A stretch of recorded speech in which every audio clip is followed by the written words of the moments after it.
हजरात, ईरान पूरी तैयारी में है। सिर्फ अमेरिका इजराइल नहीं, कुर्द ने जो गलती की थी आज तक ईरान सजा दे रहा है, देनी ही चाहिए। ऐसे कैसे?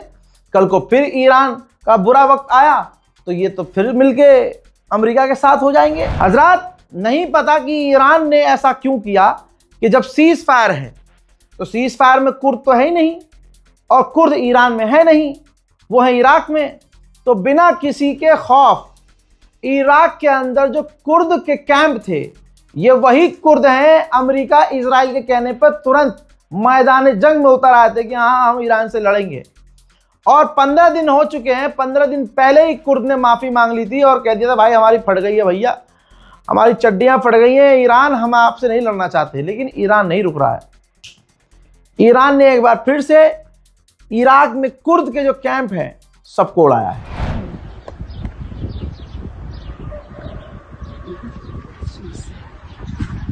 भाई दूसरा वीडियो देखिए, एक ड्रोन ये ईरान का ही है, उसको इंटरसेप्ट कर रहा है फ्रांसीसी जहाज है। ये नहीं कह सकते कि ये फ्रांस का है, क्योंकि फ्रांसीसी ये जहाज अरब देश इस्तेमाल करते हैं। तो नहीं पता कि इराक के अंदर ये किसका फाइटर जेट है जो ईरान के ड्रोन्स को हिट कर रहा है। हजरात, गोदी मीडिया आपको हमेशा झूठ दिखाएगा, सच नहीं दिखाएगा। गोदी मीडिया ने क्या दिखाया कि चाइना के टैंकर निकल चुके हैं, भले ही वो उनका मकसद कुछ और हो, लेकिन अमेरिका ने कंफर्म किया है कि 10,000 फौज हमारी बैरिकेड करके खड़ी हुई है और पिछले 24 घंटे से एक भी जहाज नहीं निकला है। और ईरान छोड़िए, चाइना का जो जहाज टैंकर आ रहा था वो भी वापस मुड़ गया है। ठीक, अब इसमें अगर किसी को लग रहा है कि ईरान की हार है तो ये सबसे बड़ी गलतफहमी तुम्हारी है, क्योंकि भाई अमेरिका अभी शुरू में तो कह रहा था कि हमें स्ट्रेट ऑफ हॉर्मुज़ खुलवाना है, अब ससुरा खुद बंद करके बैठा है। ईरान की इसमें क्या हार है? कोई हार नहीं है। ईरान के पास अंधा तेल है, ईरान तेल दूसरी तरफ से एक्सपोर्ट कर रहा है, बढ़िया धंधा कर रहा है, क्रिप्टो में पैसा कमा रहा है। दिक्कत अब हो रही है तमाम अरब देशों को, क्योंकि उस स्ट्रेट ऑफ हॉर्मुज़ से पूरा अरब, पूरा गल्फ ट्रेड करता था। यही वजह है कि मोहम्मद बिन सलमान प्रेशर डाल रहे हैं ट्रंप पर कि भैया ये स्ट्रेट ऑफ हॉर्मुज़ खुलवाना था, तुमने पूरा ही बंद कर दिया। खोल नहीं सके तो पूरा ही बंद क्यों कर दिया भाई? जो थोड़ा बहुत रास्ता खुला हुआ था हजरात, वो बंद कर दिया है अमेरिका ने, अपनी पीठ थपथपाने के लिए। क्या बंद किया है हमने? तो अब कोई भी दुनिया का देश ये नहीं चाहता कि अमेरिका बैरिकेड करे, अमेरिका ब्लॉक करे रास्ता, लेकिन कर रखा है। उसको लग रहा है कि वो जीत रहा है। ईरान भी कच्चा खिलाड़ी नहीं है। ईरान ने कह दिया कि ये जो ब्लॉकेज किया है इसने, अमेरिका ने, हम इसको न्यूट्रलाइज कर देंगे, बेकार कर देंगे। हम ज़मीनी रास्ते से, यानी जहां तक समंदर तक आ सकते हैं जहाज या जो भी टैंकर वैंकर, हम वहां तक आने देंगे, वहां से हम अपनी ज़मीनी रास्ते को इस्तेमाल करने देंगे और दूसरे इलाके में फिर वो मतलब बाय रोड निकलेगा वहां से सामान, और उसके बाद वहां आगे से समुद्र से दोबारा से सामान आगे ले जाया जाएगा। यानी ईरान के पास अपना प्लान तैयार है। मेरे दोस्तों, वहीं डोनाल्ड ट्रंप ने ऐलान कर दिया है कि 2 दिन बाद पाकिस्तान में दोबारा बातचीत होगी, दोबारा। और तारीफ की है फील्ड मार्शल आसिम मुनीर की, कहा कि बहुत बढ़िया काम कर रहे हैं वो और मुझे बहुत पसंद है। जाहिर सी बात है, जब अमेरिका की शर्तों को पाकिस्तान ईरान के आगे रखेगा, अरे मान जाओ, स्ट्रेट ऑफ हॉर्मुज़ दोनों मिलके चला लो, आधा पैसा तुम आधा पैसा, पैसा ही पैसा है, और चिल्लड़ गिरे तो हमें दे देना। जब इस मानसिकता को लेकर पाकिस्तान चलेगा और अमेरिका को ऊपर रखेगा, देखिए वीडियोस में तो दिखा कि अमेरिका के अधिकारियों से सिर्फ वो हाथ मिला रहे हैं पाकिस्तानी, लेकिन ईरान से मोहब्बत है तो भाई गले मिल रहे हैं। भाई मोहब्बत ईरान से है, ईरान से मोहब्बत है, मानते हैं पाकिस्तान को मोहब्बत है, लेकिन पैसा भी तो कोई चीज़ होती है लाला। तो पैसा ईरान से थोड़ी मिलेगा, पैसा मिलेगा अमेरिका से। इसलिए डोनाल्ड ट्रंप को आसिम मुनीर बड़ा पसंद है। हजरात, एक टैंकर की कंपनी का मालिक है, बहुत बड़ी कंपनी है जिसका नाम है टोटल। उस कंपनी के मालिक सीईओ ने कहा है बेहतर अमेरिका के इस बैरिकेडिंग से यह होगा कि हम ईरान को पैसा देते और निकल जाते। अमेरिका ने तो पूरी तरह से दुनिया को बर्बाद करने का प्लान बना लिया है। अब जाकर लंबे समय के बाद हमारे देश के प्रधानमंत्री की मजबूरी देखिए। ये देखो भाई, एक तरफ ईरान से बात करे जा रहे हैं, दूसरी तरफ 40 मिनट मोदी ने बताया है कि मुझे खुद फोन किया था, receive a call from my friend president Donald Trump. मुझे आज तक ये समझ में नहीं आता कि प्रधानमंत्री मोदी अपनी ही इज्जत क्यों नहीं करते। जो आदमी हमारे इस देश के भारत के प्रधानमंत्री का कई बार अपमान कर चुका है, हमारे भारत का अपमान कर चुका है, उसको आज भी ये अपना दोस्त बता रहे हैं। ठीक है, इन्होंने अपनी साइड चुन ली है कि ये अमेरिका की तरफ है, लेकिन ये दोगलापंती कर देते हैं, अपने विदेश मंत्री को भेज देते हैं कि हाँ जाओ बात करो ईरान से, है ना। तो या तो ईरान को दुश्मन कहो। अच्छा, सामने से ईरान कल ही कह चुका है, भारत के अंदर मौजूद जो हमारे ईरानियन एम्बेसडर हैं उन्होंने कहा है कि भारत को हमने 5 उन देशों में रखा है जो हमारे दोस्त हैं। बहरहाल ईरान के अधिकारियों को ये ट्वीट दिखा नहीं होगा क्या, माय फ्रेंड बोल रहे हैं डोनाल्ड ट्रंप को, कह रहे हैं कि प्रेसिडेंट से बात हुई है और प्रोग्रेस पर बात की गई है और कई जगह कई सेक्टर में कोऑपरेशन की बात की गई है, ग्लोबल स्ट्रेटेजिक पार्टनरशिप में बात की गई है, वेस्ट एशिया में जो प्रॉब्लम चल रही है और स्ट्रेट ऑफ हॉर्मूज खुलवाना क्यों ज़रूरी है, इस पर हमारी बात हुई है। 40 मिनट बात हुई है, माननीय प्रधानमंत्री मोदी जी ने खुद बताया है। अब यहाँ पूरी दुनिया खुद देखेगी कि मोदी जी किस तरफ हैं, किस तरफ। और आप यकीन जानिए, जिस तरह से गोदी मीडिया ने इस देश का अपमान करवाया है, कोई नहीं करवाएगा। ईरान कह रहा है कि हम भारत का शुक्रिया अदा कर रहे हैं, भारत के लोगों का शुक्रिया अदा कर रहे हैं और भारत को हमने दोस्तों की लिस्ट में रखा हुआ है। भारत के जहाज़ों को निकालने के लिए हम स्पेशल इंतजाम कर रहे हैं। इसमें कोई मोदी का रोल नहीं है। यहाँ के लोगों से मोहब्बत है ईरान को, यही वजह है। यहाँ की संस्कृति, यहाँ के लोग, यहाँ का पहनावा, यहाँ का खाना, हर चीज़ की तारीफ ईरान करता है। फैन है भाई ईरान, प्यार करता है ईरान हमसे, यहाँ भारतीय लोगों से।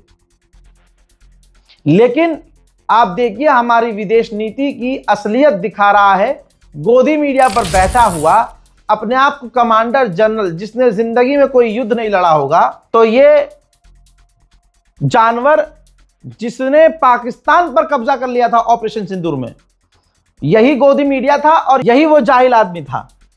ठीक है भाई, इसने कहा था मेजर गौरव आर्या, नाम में जबरदस्ती मेजर, ये 375 रुपए की जैकेट पहन के, ठीक है, खड़ा हो गया चैनल पर। ओहो, गोदी मीडिया की असलियत कह रहा है और यहां मोदी सरकार को नंगा कर रहा है ये।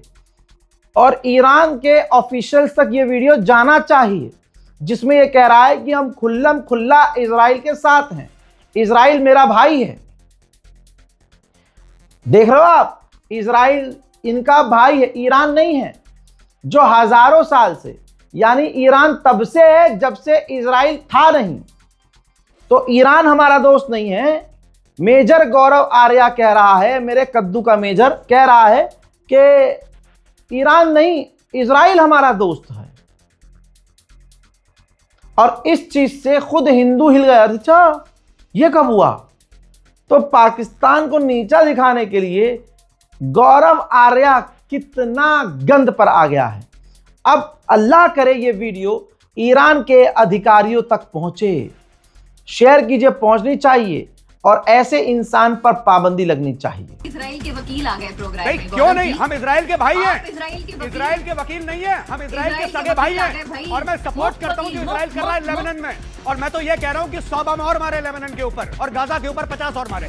तो वकील भाई है, सगे इजराइल के, सगे भाई है मैडम, सगे भाई है इजराइल के। वकील नहीं है। मैं आपसे ये पूछना चाहता हूँ, कि आपको इतनी नफरत क्यों है इजराइल से? उधर जैसे ही ऐलान किया गया कि बातचीत दोबारा होगी, सामने मुलाकात होगी, तो तेल के दाम एकदम से धड़ल्ले से नीचे आए हैं।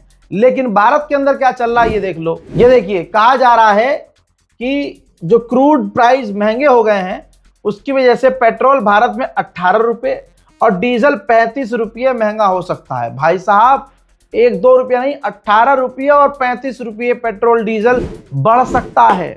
जलवा ये किसका है मुझे बताने की जरूरत नहीं है। मेजर गौरव आर्या को क्या ही करना है, 5,000 रुपये पर शो मिल रहा है उसको चीखने का। शो में जाके आगे बढ़ते हैं। लेकिन इसी गोदी मीडिया की, चाहे नव भारत टाइम्स हो, दैनिक भास्कर हो, हरकत देखिए, ये बेचारे कंफ्यूज है कि ईरान का साथ देना है कि ईरान के खिलाफ बोलना है।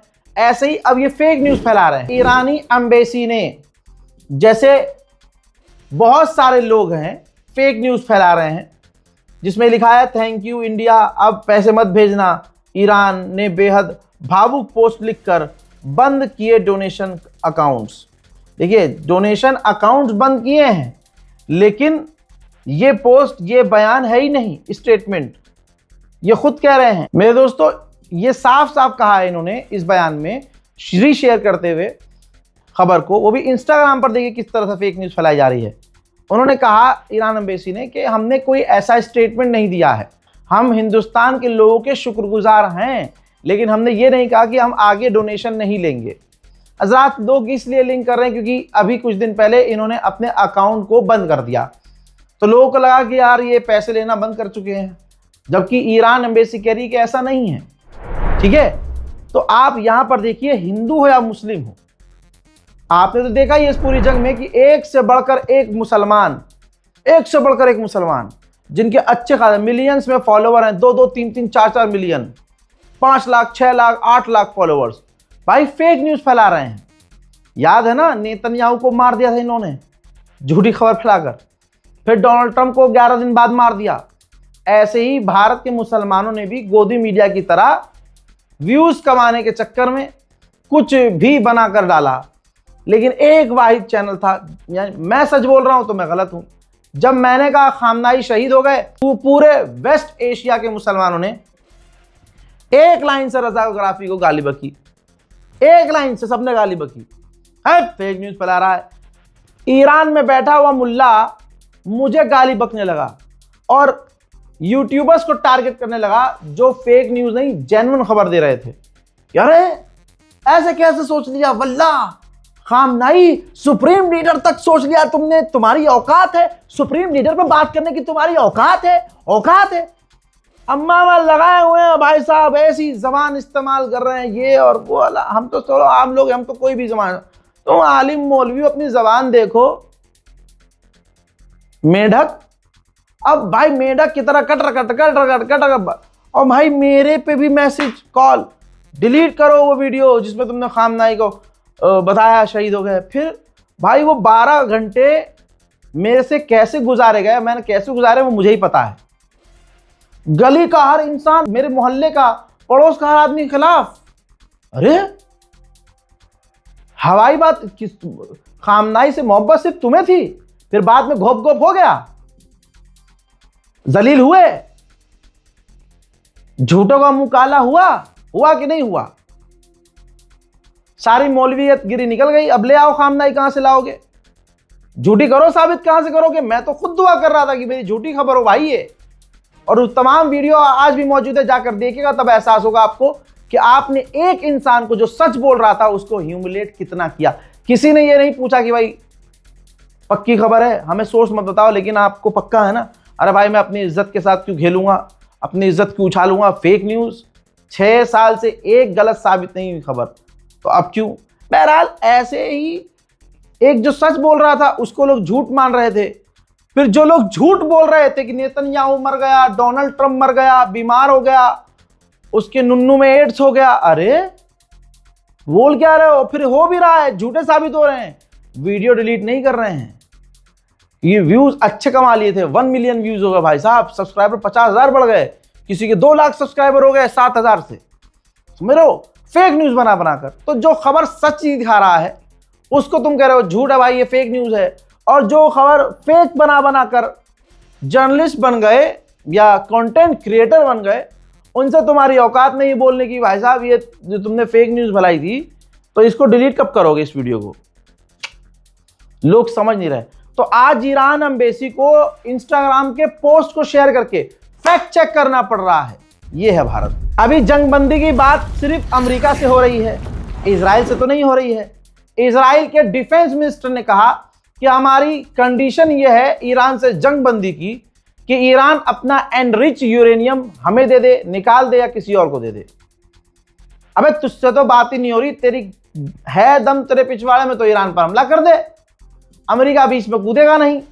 1 to 1 हो जाओ एक बार, दूध का दूध पानी का पानी। जो तुझे बाप मानता है, जो नेशनल टीवी पर आकर तुझे अपना बाप कह रहा है ना, वो भी ठुकेगा और तुम भी ठुकोगे। समझ रहे हो फादरलैंड वालों? इस रिपोर्ट को शेयर करो। जय हिंद।